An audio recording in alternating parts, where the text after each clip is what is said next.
Hey loves, and welcome back to my channel. So this is the continuation of the last video that I posted, and this is the sewing video. Remember that I told you guys that I want to recreate this style, and here is the video. I'll show you guys the sewing process and everything.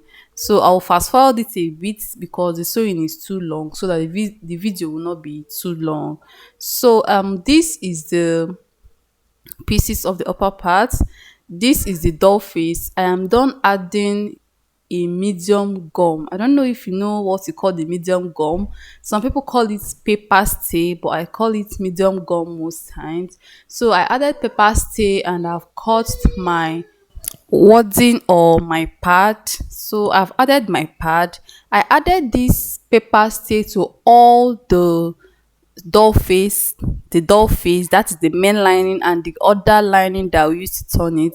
Like I told you guys before, I used the doll face to cut both the main lining and the lining that we use to turn the clothes. So doll face is what I used for all of them, and I added paper stay to all of them. If you want, you can add a hair stay or a soft gum or soft swording, depending on what you want to use. So I'll go ahead and place the net fabric on each of the doll face um for the front part, and this is the back part. And remember that I said that it will not have a zipper allowance. So if you notice, the center piece do not have any zipper allowance. So this is the lining. I added the paper stay to all of them too. So this is the lining for the back pattern. I'll arrange all of them the way I will join them, and I'll go ahead to my I'll move on to my sewing machine and join them. So I am done joining. This is for the back. So I've opened all the joinings and ironed them so well. I love ironing all the places that I joined on my fabric. So this is the main fabric for the back. I have not trimmed the armhole. I'll trim the armhole later. This is the front, and I've ironed the pad. As you can see, it is standing so well. So this is the lining for the front part. The next thing that I will do is to trim out my armhole. If you can notice, the net did not reach the neck part, but it is not bad because I'll still cut it off from my yoke. So I'll just make an armhole illusion. I'll just trim out my armhole for the front and for the back. So this is for the back. I'll place them together and trim the armhole. So after trimming the armhole, I'll go ahead and cut my yoke. Like I told you guys, this dress has a yoke, but I want to join it before cutting. So sorry I wasn't recording when I cut this. So I measured 7 inches from the neckline, and I cut straight. I cut this straight. This is for the front yoke. So this is what I will use to cut out the yoke for the front part on my skin net. So this is the lining. I'll place the main fabric on the lining and cut out the shape on the lining as well. This is how I do. If I don't want to draft my pattern, I'll just do the freehand and not draft the pattern for the yoke. So I just did the freehand cutting of the yoke. After joining everything, you can now measure and cut out your yoke. So for the back, I'll measure like 8 inches or 9 because I want the back yoke to be down. So I have measured the 8 pieces and I cut this straight. This yoke is straight. It does not have any V or sweetheart shape. So I'll go ahead and cut out the shape on the lining too. So the lining for the front and the back are set. Now the next thing that I will do is to cut out my yoke. So I will use a skin mesh or a skin net. So the net that I will use, or the mesh that I will use for this, will be close to her skin tone. So I'll make sure that the pattern for the yoke is okay at the shoulder. They are equal at the shoulder. So I'm trimming off the neckline so that they will be equal at the shoulder. So the next thing is to cut out my yoke, and this is the skin mesh that I will use for this dress. The person that is wearing it is a fair person, that's why I use the skin mesh. I've cut the sleeve. First of all, cut your sleeve so that when you run out of fabric, you will not be disappointed.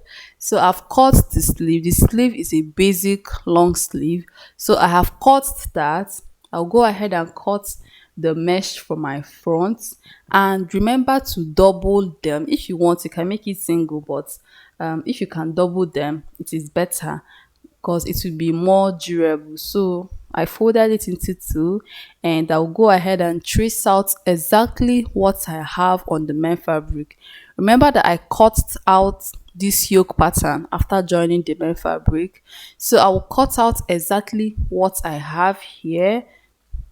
The only difference would be at the place where I cut this from. If you notice, this place has is 5 inches longer than the main yoke, if you can notice. So this is for the front yoke. I'll fold it and keep it aside. The next thing is the back yoke. So when I was cutting this back yoke, I ran out of mesh because where I bought it from, I couldn't get more than this, but I found a solution.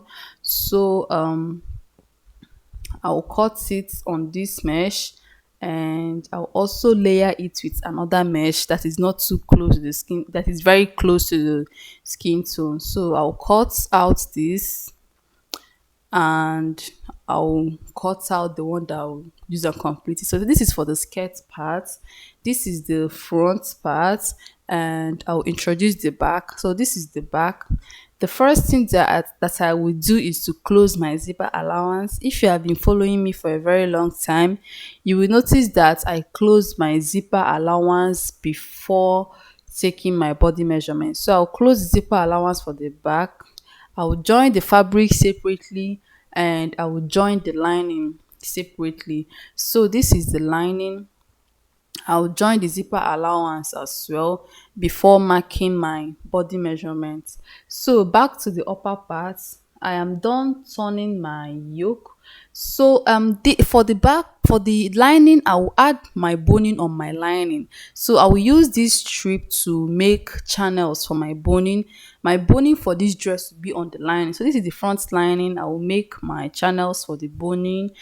This is where I'll insert the bone. If you want, you can make as much as you want, but I only made like 7 channels for this corset. So this is the back yoke. I am done turning the back yoke, so I'll go ahead and place it on the back. So after placing it, I will go ahead and turn it over with its lining. So I have finished making channels for my boning on the lining, if you can see that.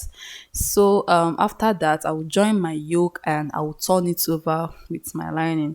I don't normally insert my yoke. I'm in the middle of, I insert it after joining the front and the back bodies. So this is for the front. I'll go ahead and join the yoke and then turn with the lining. So I've also made my channels for the boning on the lining. So this is the back lining. I've closed my zipper allowance. So I'll place the front and the back together, and I'll go ahead and take the waist, the hip, and the knee measurements. Remember, this time we are taking the low waist measurements. Remember, I don't, if had it been you watched the former video, the cutting video, you understand what I'm doing clearly. So I'll pin together, I'll shape the lining separately, and I'll shape the fabric separately. So I'll hold the two panels, at the front and the back panel. I'll hold it down with my pin, and I'll mark my hip measurements, my knee measurements, and my low waist measurements. My waist measurement is 29, but my low waist measurement is 31. So I've marked it, and I've also marked my knee. Your knee measurement should be your hip minus 8 inches divided by 2 when shaping. So I have marked that. So this is the front and the back panel for the upper part. I am done turning with my lining, and this is how it looks. So I'll place the front and the back together. Remember, the back does not have any zipper allowance. That's why I did not close my zipper allowance. So I'll go ahead and mark my bust measurements, my main waist, and my low waist, if you can understand what I'm saying. So I'll mark the bust measurements. I will mark the waist measurements. The waist measurements should be 14 and a half, then the lowest should be 17. So I'll connect this line. Sorry I couldn't get a color chalk, but I know you understand what I'm saying. I know you understand. So I am done shaping, and you can see the waist has a curved shape, and the low waist, like if I expand it with my hand, you will notice. So the low waist is wider than the main waist. So I'll go ahead and trim out my shoulder and my armhole.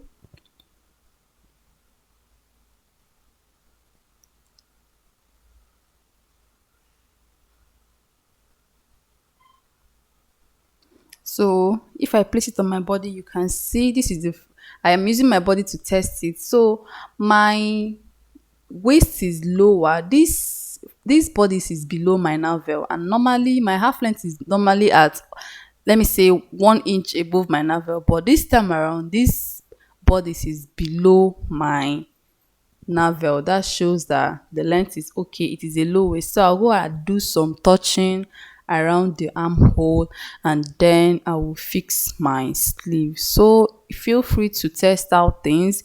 If you can notice, the low waist is a bit wider than mine because the person is bigger than me. So the pad or the wording is okay. So I'll go ahead and fix the sleeve. This is how the yoke looks like. So I'm done fixing the sleeves, and the next thing that I will do right now is to fix my boning. Like I told you guys, after joining you can now fix your boning. So I'll go ahead and fix my boning.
So I am done inserting my boning, and I've closed my half length. I'll go ahead and join the upper bodies and the lower parts. I have shaped the fabric. I told you guys that I will shape the fabric differently from the lining.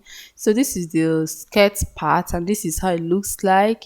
And I've shaped it. The low waist for the bust here and the low waist for the skirt part are the same measurement. So I'll go ahead and open my zipper allowance. Like I told you guys, I normally close my zipper allowance. So after opening it up, I'll place the two of them together and join. If there is any adjustment, I can do some little adjustments.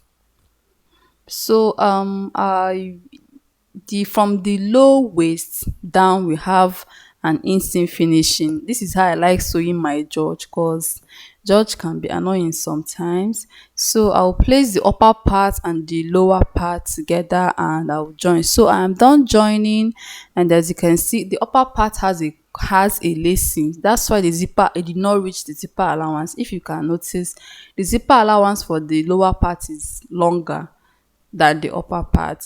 So this is how it looks like. I will go on and introduce my lining, as I've shaped my lining initially. So I'll introduce my lining. This is my lining. I've shaped it and I've opened the zipper allowance for the lining too. So I'll go ahead and place the lining this way and sew. So after sewing it this way, if you turn it over, you will notice that it has closed your half length. So this is how it looks like. It has closed my half length. So I also use it to close the zipper allowance for the skirt and the slits. So when I was cutting, I told you guys that I normally subtract 2 inches from my knee downwards. That is at the slit, at the zipper allowance part. So this is why you will notice why I subtracted that. So I'll go ahead and shape my zipper allowance and insert my zipper. So I've moved my sewing machine and I will measure and know where my zipper will stop. So it will stop around the hip.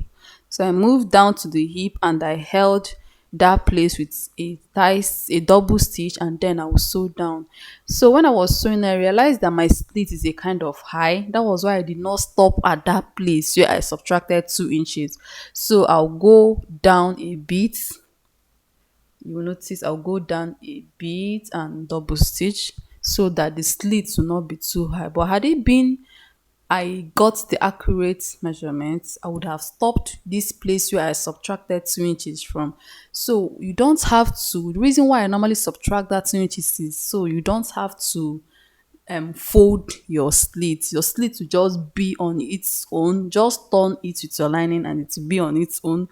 No need to fold or to add any hemming gum. So I'll go ahead and add my zipper. So after adding my zipper, sometimes I close the zipper at the waist. Sometimes I will leave it like that until my client fits it. Because if I want, I can do my adjustments from the zipper allowance if I don't want to open the waist side. So I'll fit for the right side. I'll go ahead and do the same for the left. So after doing that, I closed my zipper because I trust my measurement. So this is it. I am done, and this is my zipper and the half length is neat. So the upper part we have an eyelet. Don't know if you know what an eyelet is. That thing where it comes with shoes. I'll show you. So this is the eyelet. This is what the eyelet look like. So this is where I will tie or lace my upper parts from. So that is it. The next thing is to, okay, this is why you can see my slit is very smooth. There's no need to fold it or anything. It's just on its own. That's why I normally subtract 2 inches when I reach my knee parts. So this is it. And remember that there is a net on that fabric, on that gown, a net that cross from the side of the blouse, from the right side of the gown to the back and back to the right side again. So I used about 1.5 yard of net, and you know our net or our tool is by 60. So I'll gather this net like this. I'll gather it with my hand and I'll go to my sewing machine and run a stitch. So I'll run a stitch and come back and show you guys. So I've run a stitch there. I will cut off the excess and I will go ahead and attach it to the under of my arm, like close to my armhole on the right side. I'll attach it there. If you want, you can attach it this way too, then cover it with your trimming. So I'll attach it there and leave it.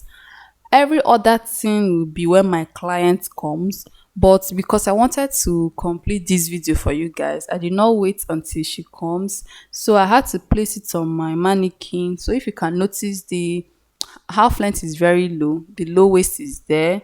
It did not enter the mannequin properly because the mannequin is a kind of bigger than my client. So I'll go ahead and drape this net. It is supposed to go round the arm of my client, but she's not here, so I cannot get the accurate draping. So I'll wait until she comes. Then when you reach the arm side, you come over and then over to the front, to the left, over to the left arm, and then you attach it somewhere around the armhole. If you watch the video properly, you will understand the draping is very simple. So this is how you would drape the tool or the net aspect. The next thing that you will drape is the wrapper. Like I told you guys, that the wrapper was not attached while sewing this gown. It was attached after sewing this gown. So after draping the tool or the net, you can go ahead and drape your wrapper. So this is my wrapper. This is the wrapper for the judge.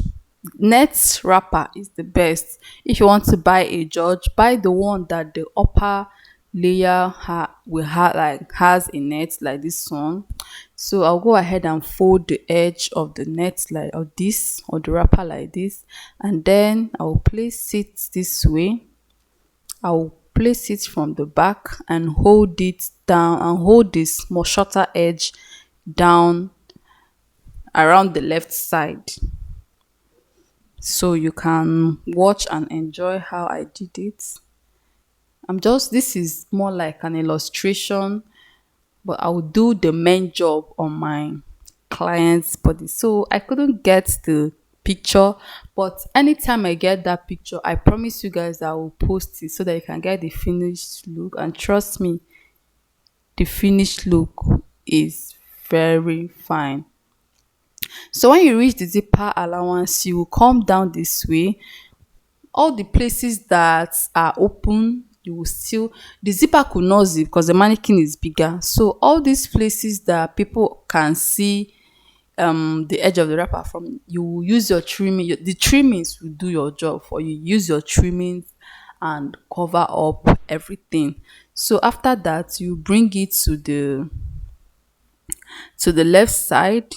You will drag it up to the waist and then use your needle to hold it down. So feel free to use your needle. So after doing that, you can feel free to adjust your wrapper the way you want. And after that, use your trimmings. Like I always say, your trimmings will do the job for you. I'll try my best and post the final result. So thank you guys for watching. Thanks for your patience, and please forgive me for not showing you this look on my client's body. So after that, you can trim out these trimmings on the blouse part. Remember that I cut out this trimming from the blouse fabric. Yeah, use it and cover it. Thank you guys for watching, and do not forget to subscribe. Bye.